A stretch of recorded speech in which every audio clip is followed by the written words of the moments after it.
Hello and welcome to Wilson Center Now, a production of the Woodrow Wilson International Center for Scholars. I'm John Molesky. My guest today is Jaein Lee. Jaein is director of the Hyundai Motor-Korea Foundation Center for Korean History and Public Policy at the Wilson Center. Before that, Jaein was a Pulitzer Prize nominated foreign correspondent who led the Associated Press's coverage of the Korean Peninsula as bureau chief. And in 2012, she became the first American reporter granted extensive on-the-ground access in North Korea when she opened AP's Pyongyang bureau. And she is our go-to expert on North Korea. Jaein, welcome. Thank you for joining us. Hi there. So, it's said in life that timing is everything. And we have to wonder the timing of North Korea once again testing ballistic missiles. What's going on? Yeah, not surprising. At the start of any US presidency, there's always this period where I would say it's both a window of opportunity and also a time when North Korea is looking to make sure it gets on the agenda of the incoming US president. And so with every new presidency, we're always kind of bracing for what might happen so that North Korea makes sure it is high on the US president's foreign policy priority list. And in this case, it does, I think there are a couple things here. It feels like North Korea has been quiet, but let me make clear that actually they've been testing ballistic missiles continuously.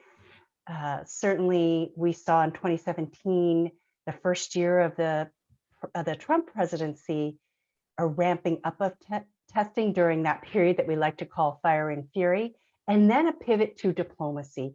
And we tend to think that they quieted down from that period onward, but actually they continued to test. It's just that President Trump kind of chose to look the other way. So he didn't, he was saying, I don't mind the ballistic missile tests as long as they're not the long range ballistic missiles that are designed to strike the United States. But in the meantime, North Korea carried out some, 30 some ballistic missile tests from 2018 onward.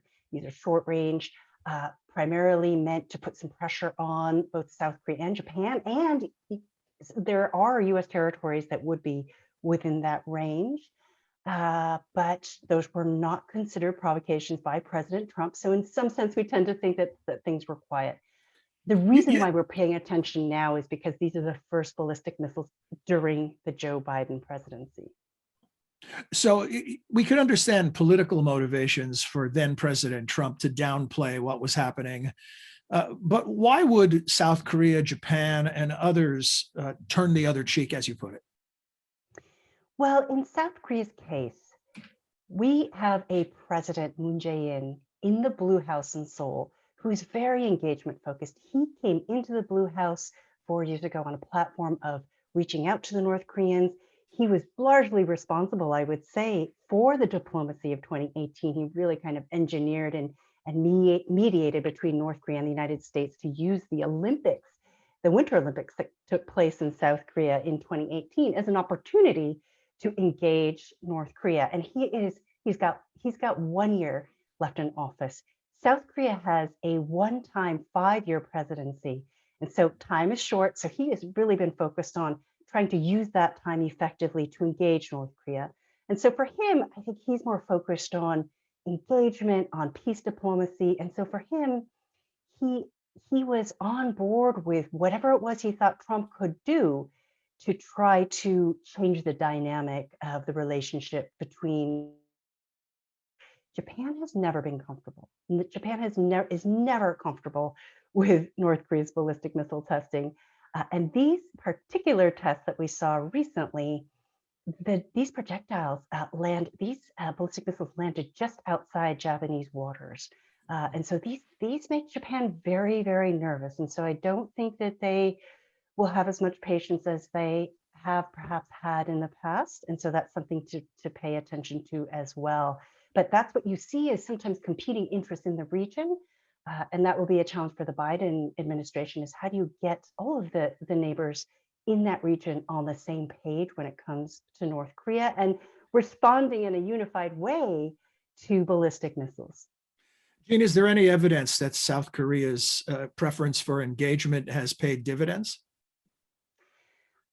I think that is a very difficult question, because there's no doubt that the role that South Korea played in facilitating the diplomacy of 2018 did change that dynamic. And certainly it's thought there was so much progress in terms of North Korea and South Korea that year, but it's been quite a long time since they've had a good relationship now. So that was in 2018 when the U.S.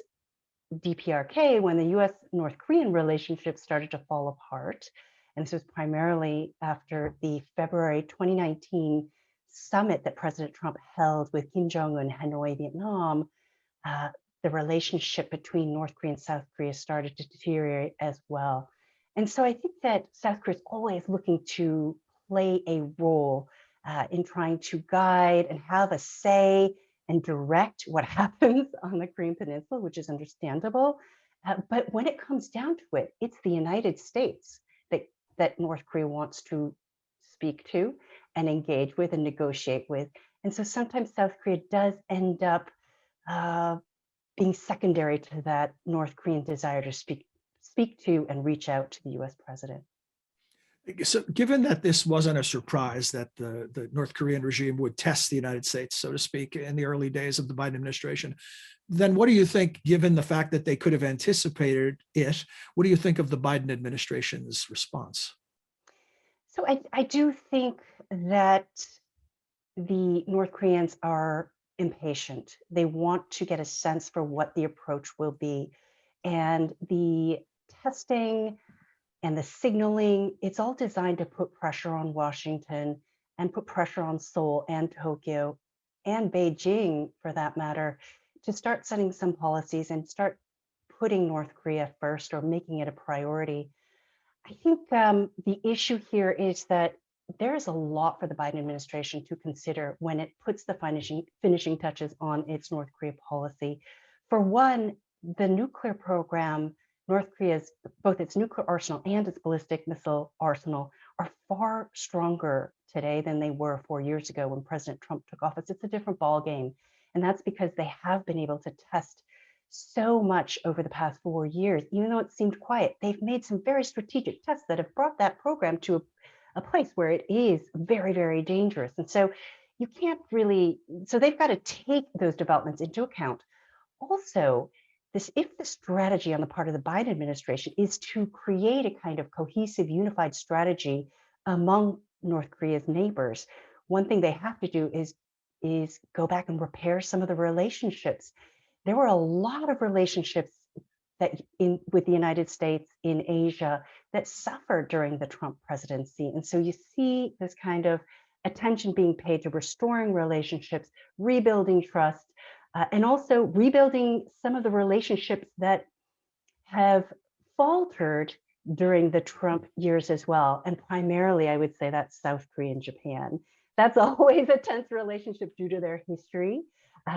And so there's a lot of time spent right now, and we'll see some of that developing in the next couple of weeks, on trying to rebuild relationships between South Korea and Japan so that the Biden administration can get them on board with a regional strategy for Asia and the Indo-Pacific. And on top of that, I do think China is part of the equation, and that this is all part of a larger geopolitical game or dance that involves China.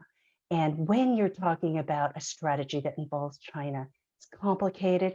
That also requires going to the region and working with partners in the region and getting them on board, and thinking, when it comes to North Korea, of how to get China on board as part of a strategy on how to deal with North Korea's nuclear. So I can understand that it's a complicated process that will take time, that it's a step-by-step process, and that the Biden administration may be thinking about all of this holistically.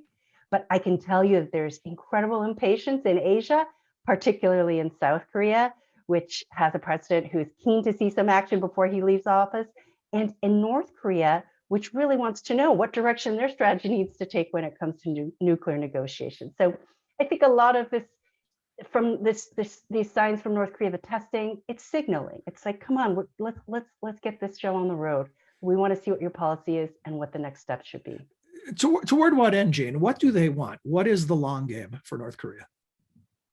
So, it may seem contradictory. I do think that North Korea wants to get to nuclear negotiations with the United States. But remember, when Donald Trump walked away from negotiations with Kim Jong-un in Hanoi, that put them in a that put Kim Jong-un in a situation where he realized, oh, he didn't quite have enough. He didn't quite have enough to get the upper hand in that negotiation. So my feeling is that North Korea is keen to get back to negotiations at some point, but in a much stronger position. And this is something I've been saying since 2019, that he's taking a look at that and thinking, okay, I need more. I need more. And that should scare us, because that does mean that they're going to continue to test with an eye to improving its negotiating position when it does get to the table. Now, I think that we should just acknowledge that I don't think that Kim Jong-un will give up his nuclear weapons. They are so important to him, to his own stability, to the whole vision that he has for North Korea.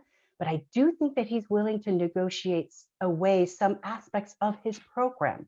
And so what he would like to see is a kind of deal where he can hold on to the big weapons, but perhaps negotiate some elements of the program away in exchange for the lifting of sanctions that have taken such a huge hit on the North Korean economy. Are there ambitions for North Korea on the part of North Korea to become part of the global community in a much more engaged way? Or is it as simple as just having the sanctions removed? I would like to think that they would, and you see some signs that they are looking to normalize the way that they're viewed. But I think that that will only happen when Kim Jong-un feels that he is ready to give up the position of using provocation to get what he wants and what he needs. So he is not quite ready. And I say that because in order to continue testing, he needs some sort of justification. And so in a sense, he needs to provoke in order to provide the justification to his people that he's defending them. And so I think it may be that this tactic, he continues to rely on this tactic while it's convenient and useful for him. But I do think we should be considering, how do we bring North Korea into the international fold, and how do we pressure North Korea to behave like a responsible member of the international community? And that should be a larger goal that we always have. It shouldn't just be about the short-term gains, but what's best for North Korea and the North Korean people in the long run, and by extension for the entire Northeast Asian region. And that has to include how to bring them into the international fold as a responsible actor. Is China a potential partner in that effort? And also, I wonder, Jaein, how comfortable is China with North Korea's nuclear arsenal and capabilities growing? Yeah, I don't think China is comfortable having that capability right on its border, and that's a good point to make. They share a long border with North Korea. They know that this is a population that is perhaps at risk of crossing that border if there's instability in North Korea. And so they're not comfortable with the two things. I mean, I think the potential destabilizing of consequences of testing, and what it would mean if North Korea continues to test nuclear devices. I mean, the North Koreans tested an underground nuclear device near the border. The implications of that, we don't know, because we weren't there. We didn't have anyone there. We haven't had inspectors in for more than 10 years to check. But China also does not feel comfortable with having the American presence any closer to that border. And so they're always playing a game of making sure that North Korea is somewhat stable while trying to rein in their nuclear ambitions, while also keeping it as a kind of buffer zone between China and the United States. So it's a very complicated history, a complicated relationship. And I do think that they're extremely uncomfortable with North Korea's growing arsenal. And so you will sometimes see China step in and send very strong messages to North Korea. And in the case of sanctions, UN sanctions, sign on to US-led efforts to punish or restrain North Korea. And when that happens, it is extremely effective. when China says no, that we've had enough to North Korea, then North Korea does sit up and pay attention. So it does have that, China does have the potential to play that kind of a role because they don't want to have that instability right on their border. Unfortunately, U.S.-China relations are such that working together just doesn't seem in the cards in the immediate future.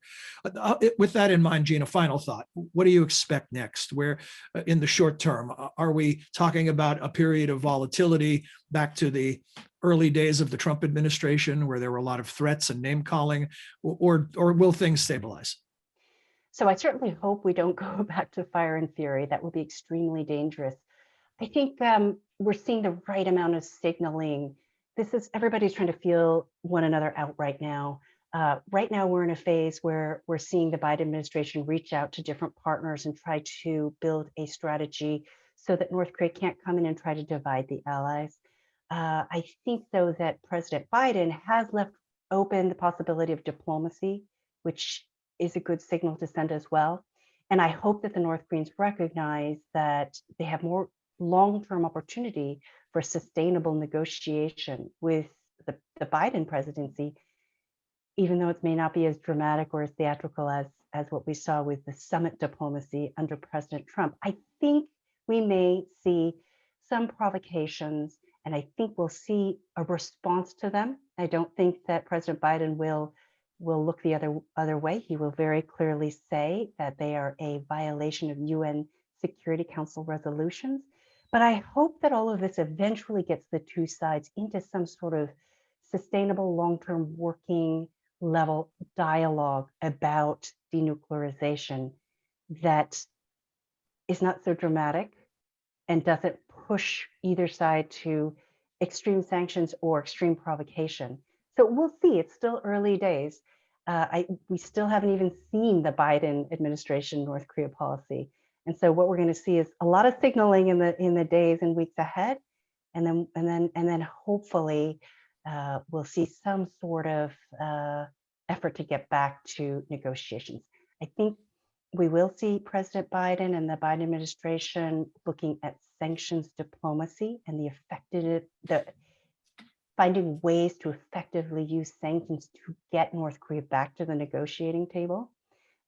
And so I think we'll see that become part of the policy when it comes to North Korea. Well, whatever does happen, we know you'll be on top of it. And thank you for sharing your insights with us today. And we'll look forward to speaking with you again. Thank you, John. That's Jaein Lee, director of the Hyundai Motor-Korea Foundation Center for Korean History and Public Policy at the Wilson Center.